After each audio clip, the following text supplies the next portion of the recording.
Good morning student, class 12th political science. देखिए, आज हम हमारी पॉलिटिकल साइंस की बुक में जो बैक खंड है उसमें 19वां लेसन शुरू कर रहे हैं, संसद, लोकसभा व राज्यसभा।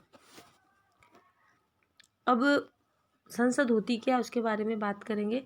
किसी भी लोकतांत्रिक शासन में सरकार के 3 अंग होते हैं, व्यवस्थापिका, कार्यपालिका एवं न्यायपालिका।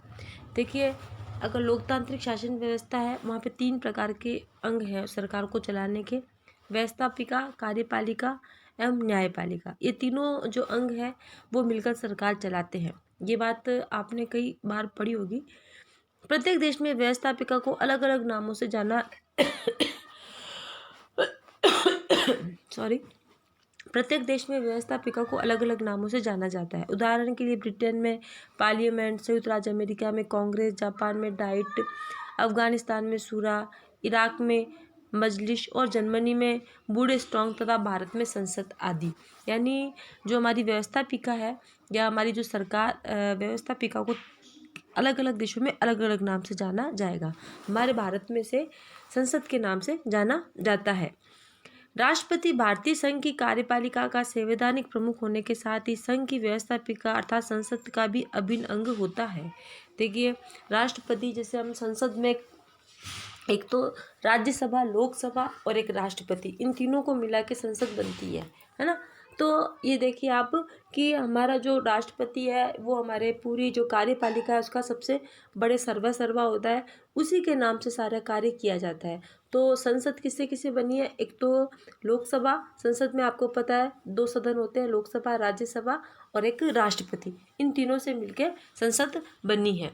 तो एक तो विदेशों में इसके क्या क्या नाम है जो व्यवस्थापिका है उसके, ठीक है।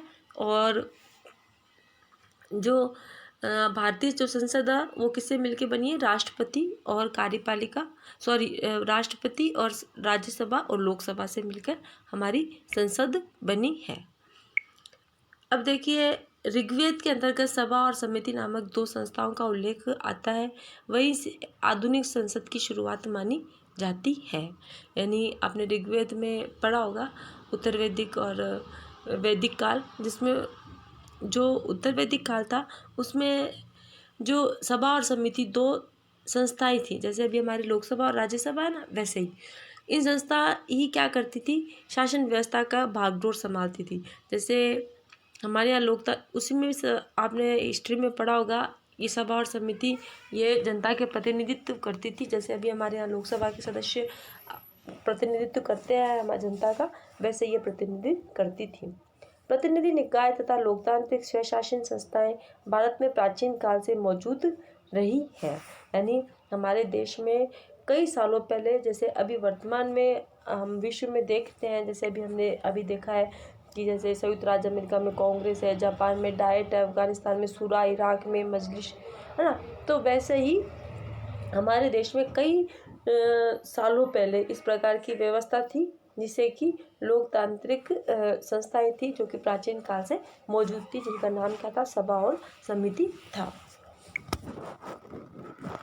अब देखिए पृष्ठभूमि, यानी हम इसकी जो पुराने प्राचीन समय की बात करें, जो समय बीत गया उसके बारे में, तो ब्रिटिश शासन के दौरान विभिन्न अधिनियमों द्वारा भारत में संसदीय परंपराओं को सीमित व मुख्यतः अनुत्तरदायी रूप से लागू करने की प्रक्रिया प्रारंभ हुई। देखिए, जो ब्रिटिश शासन काल था, जब अंग्रेज हमारे यहाँ शासन कर रहे थे, उस समय कई अधिनियम, देखो आपको पता होगा 1909 का अधिनियम, 1837 का अधिनियम, 1919 का अधिनियम, 1935 का अधिनियम, ये सारे अधिनियम थे जो कि एक प्रकार से शासन व्यवस्था के बारे में कि भाई किस किस प्रकार से शासन व्यवस्थाएं होगी। जैसे आपको पता है तो कि संविधान, हमारा जब संविधान बना ना, तो 1935 का जो अधिनियम है उसमें मुख्यतः वही है उल्लेख जो 1935 के अधिनियम में था, वह हमारे संविधान में आज भी है। तो इस प्रकार से अंग्रेज जब हमारे भारत में थे तभी उन्होंने इस प्रकार की व्यवस्था, संसदीय व्यवस्था जैसे है ना, लोकसभा और राज्यसभा, इस प्रकार की व्यवस्था प्रारंभ हो गई थी। भारत सरकार अधिनियम 1919 के द्वारा केंद्रीय स्तर पर एक सदनीय विधान परिषद के स्थान पर द्विसदनीय विधानमंडल बनाया गया। देखिए, जो द्विसदन का जो प्रारंभ था वो 1919 में हो गया था। पहले एक सदनीय विधानसभा होती थी केंद्र में, और उसकी जगह फिर क्या हो गई थी, द्विसदनीय विधानमंडल बनाया गया। अब देखिए, भारतीय संसद का गठन संविधान के अनुच्छेद 79 के तहत हुआ है। इस अनुच्छेद में कहा गया है कि भारतीय संघ के लिए एक संसद होगी जो राष्ट्रपति और 2 सदनों से मिलकर बनी होगी, जिनके नाम राज्यसभा और लोकसभा होंगे। यानी जब हम संसद के बारे हम जब संविधान में पढ़ते हैं, संविधान के अनुच्छेदों के बारे में हमने काफ़ी पढ़ा है, और ये अनुच्छेद आपको याद करने हैं। 79 में किसका है, संसद का उल्लेख है, ठीक है ना। तो अनुच्छेद 79 में बताया गया है कि भारत में एक संसद होगी जिसमें कौन कौन है, जिसमें राष्ट्रपति और संसद के दोनों सदन, राज्यसभा और लोकसभा, ये दोनों इसमें सम्मिलित होंगे, ठीक है। अब देखिए, संसद का गठन। अब संसद का गठन कैसे होता है उसके बारे में हम चर्चा करते हैं। अब संसद सदस्य होने की योग्यताएं व नियोग्यता, यानी आज संसद का कोई सदस्य बनता है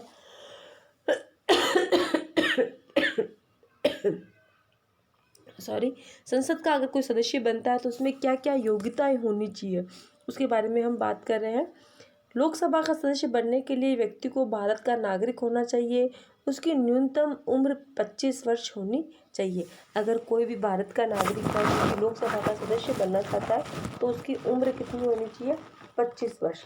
एक तो ये बात। दूसरी, वह भारत का नागरिक होनी चाहिए, यानी उसको भारत की नागरिकता प्राप्त होनी चाहिए। दूसरा देखिए, राज्यसभा का सदस्य बनने के लिए व्यक्ति को भारतीय नागरिक होना चाहिए तो उसकी न्यूनतम उम्र 30 वर्ष होनी चाहिए। यानी अगर, क्योंकि हम संसद में लोकसभा और राज्यसभा दोनों ही हैं, तो लोकसभा में तो कितनी उम्र होनी चाहिए, 25 वर्ष, ठीक है। और राज्यसभा में बनने के लिए एक तो उसको भारत का नागरिक तो होना ही चाहिए, साथ में उसकी उम्र कितनी होनी चाहिए, 30 वर्ष होनी चाहिए, न्यूनतम 30 वर्ष होना जरूरी है। देखिए, एक आया था कि 79 में किसका है, अनुच्छेद 79 में संसद का उल्लेख है। ये याद रखिएगा आप, ये याद रखने वाली चीज़ें हैं सारी, ठीक है। एक दूसरा कि अनुच्छेद 79 में संसद का उल्लेख है। संसद किससे बनी है, कई बार ये वाला क्वेश्चन बड़े बड़े कंपटीशन एग्जाम में भी आ जाता है कि संसद में कौन कौन है या संसद किसे कहते हैं। तो संसद किसे कहेंगे, लोकसभा, राज्यसभा और राष्ट्रपति, ये तीनों मिलकर संसद का निर्माण करते हैं। तो ये सब चीज़ें आपको याद रखने वाली है, आपके इससे भी संबंधित है, और अगर कंपटीशन एग्ज़ाम के संदर्भ में देखें तो भी बहुत अच्छा ये टॉपिक है और बहुत ही मोस्ट टॉपिक है जो भी आज हमने शुरू किया है। तो उसको अच्छे से देखिएगा और ये अनुच्छेद आपको याद रखने हैं। इनकी जो ये उम्र है कि 25 लोकसभा का सदस्य होने के लिए क्या चाहिए, 25 वर्ष न्यूनतम आयु होनी चाहिए, और राज्यसभा का सदस्य होने के लिए क्या उम्र होनी चाहिए, 30 वर्ष की उम्र होनी चाहिए। कोई विकृत चित्त व्यक्ति अथवा अनुमोदित दिवालिया व्यक्ति संसद का सदस्य नहीं बन सकता है। यानी एक तो उसने अपने आप को दिवालिया घोषित कर दिया हो, इस प्रकार का व्यक्ति नहीं होना चाहिए, और उसकी जो मानसिक स्थिति होनी वो क्या होनी चाहिए, बिल्कुल ठीक होनी चाहिए। ऐसा नहीं कि उसकी जो मानसिक स्थिति ठीक नहीं हो। कोई व्यक्ति एक समय में संसद के दोनों सदनों का सदस्य नहीं हो सकता। ऐसा नहीं कि वो लोकसभा का भी सदस्य हो और राज्यसभा का भी सदस्य हो, ऐसा नहीं होगा। या तो वह लोकसभा का सदस्य बनेगा या फिर वो राज्यसभा का सदस्य बनेगा।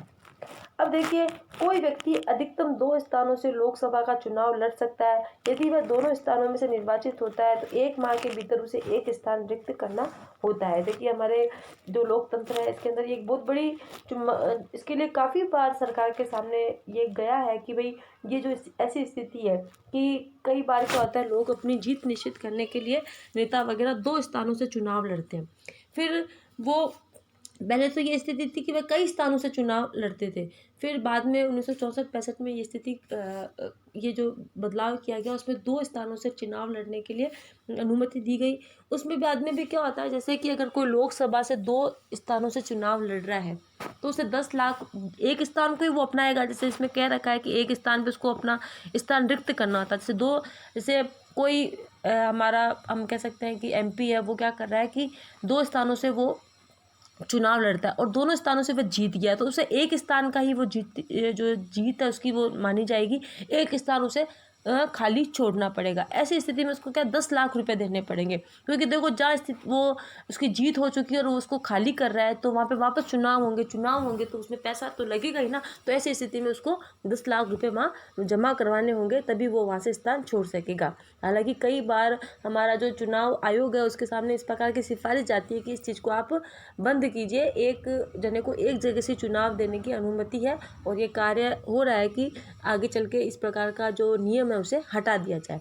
अगर जैसे कोई विधायक है, उसने भी 2 जगह से अपने चुनाव लड़ता है और वो दोनों जगह से जीत जाता है, तो उसको एक जगह से उसको विजेता माना जाएगा, एक जगह को उसको स्थान छोड़ना पड़ेगा और उसको 5 लाख रुपए जमा करवाने पड़ेंगे। इस प्रकार की हमारे एक नियम बना हुआ है, ठीक है ना। तो ये चीज़ तो आपको समझ में आ गई होगी कि 2 जगह से वो क्या कर सकता है, चुनाव लड़ता है, और एक जगह उसको छोड़नी पड़ती है, क्योंकि वो एक जगह का ही वहाँ का कार्यभार संभाल सकेगा, 2 जगह का वो संभाल पाएगा नहीं, ठीक है। अब संविधान की 10वीं अनुसूची में किसी संसद सदस्य को दल बदल का दोषी पाए जाने पर सदस्यता से बर्खास्त किया जाता है। यानी एक दल बदल वाला कानून काफ़ी बार आपने देखा होगा, 11th क्लास में भी पढ़ा होगा कि दल बदल कर लेते हैं।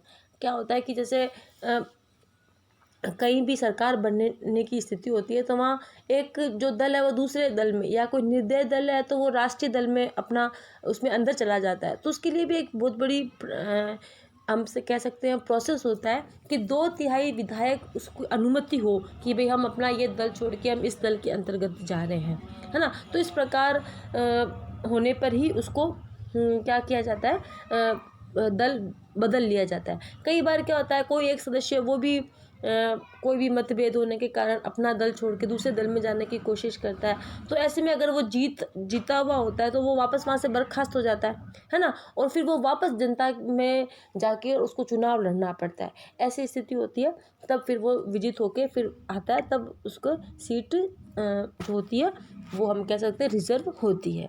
तो इस प्रकार से आज हमने देखा संसद किसे कहते हैं, 79 में संसद का उल्लेख है, दूसरे देशों में संसद के क्या क्या नाम है, ठीक है ना, और एक संसद का सदस्य होने के लिए क्या क्या योग्यता ही होनी चाहिए, इसके बारे में आज की क्लास में हमने पढ़ा।